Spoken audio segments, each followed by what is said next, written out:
Howdy, welcome back to Dion Talk. Today, in this nice short live stream that I'm doing on my phone, so I won't be able to answer questions during the live, but I will answer comments. I will answer questions in the comments below. I want to address one of the biggest fears that we have as a new investor.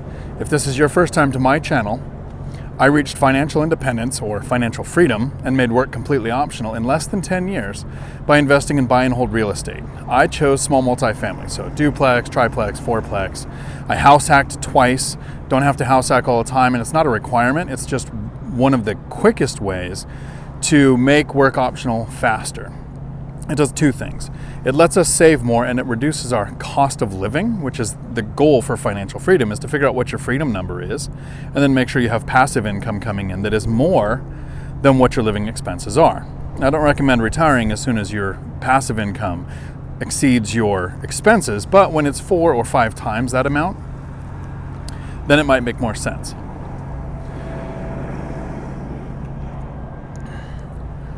We usually have fears as a new investor, one like, what if a tenant trashes my property? Or my favorite one that I get often is, what if you have a vacancy? What if you can't fill your unit? And I totally get this fear. You buy a rental property, the goal is to buy a cash flowing asset that generates cash flow for you to live on, save and invest.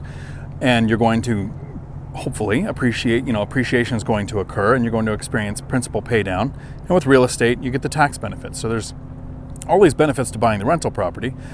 But when we're first starting out, and I think this is kind of a mistake fear, it's not the real fear that I'm worried about as an investor that's been doing it for over 10 years, but I understand why this is the fear that people start out with.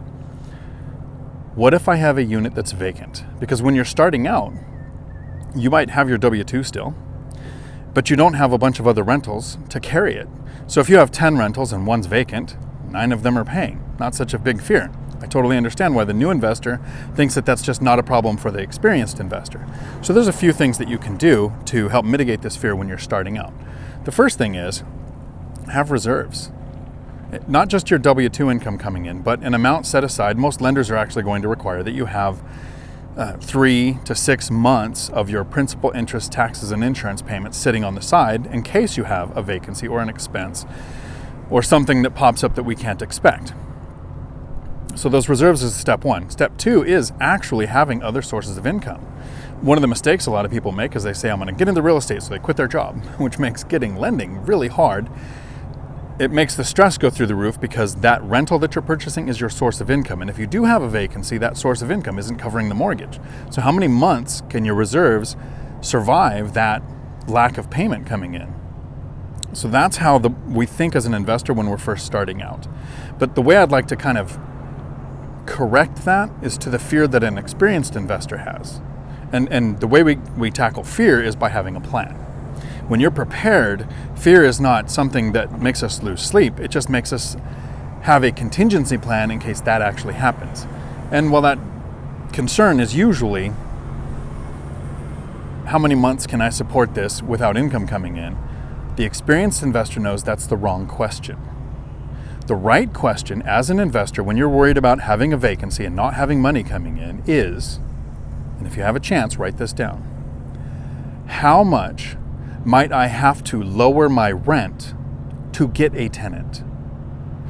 So when we're buying our deal, we want to first know the area average rents. We want to know if we're buying a 2 or a 3 or a 4 bedroom place, how much does that type of property rent out for in our area? And there are different types of properties. A mobile home, a stick-built house, a single family might rent differently than a duplex or a triplex in your area. Units that stack above another might rent differently. Units in some areas that have a garage, where like in Washington, it rains a lot. So if you have a garage, you're going to get more rent. If you live in the desert, you might want to be able to protect. So there's certain areas where garages might get you more money. And I'm talking long-term rental, not short-term rental. That's an entirely different subject. I will make a video on that, but not today. So if you know what the area average rents are, and that we get by going and like we are trying to rent a property today, right now in your current market, in your area that you're investing, you want to know on different sources. I used to use Rentometer or call the Housing Authority, but those use historical data and they haven't been able to keep up with what's going on in rents for the last couple of years. So what I end up doing is going to places like apartments.com, Trulia, Redfin, Zillow, Craigslist, Facebook marketplaces, places where people are actually renting out their properties today, and write down what's for rent, how many bedrooms, whether it's in town, out of town, the things that compare closest to your rental, and then track them.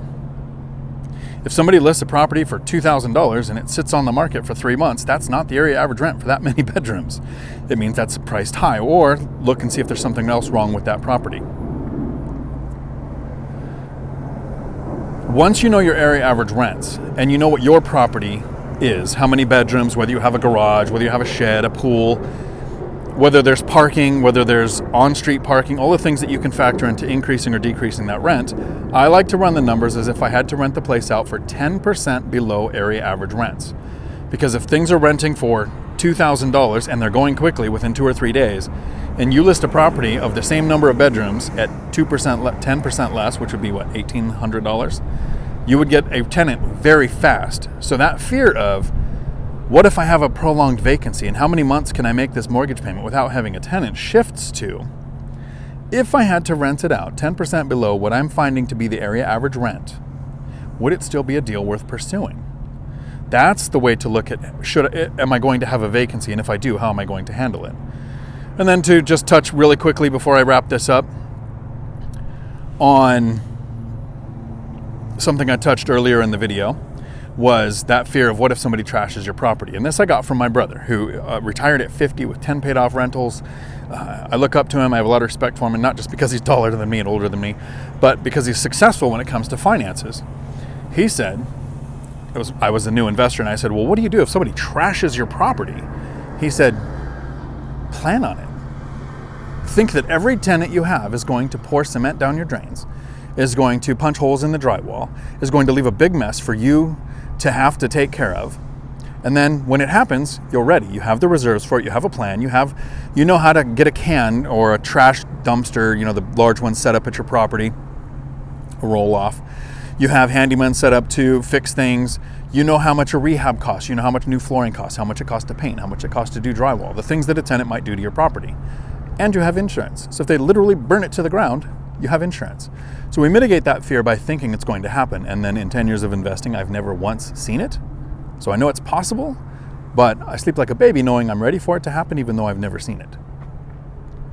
And then somebody did ask a question. I said I would not be able to answer questions on this short live, but somebody asked, how do I feel about using your equity in your home to buy a duplex?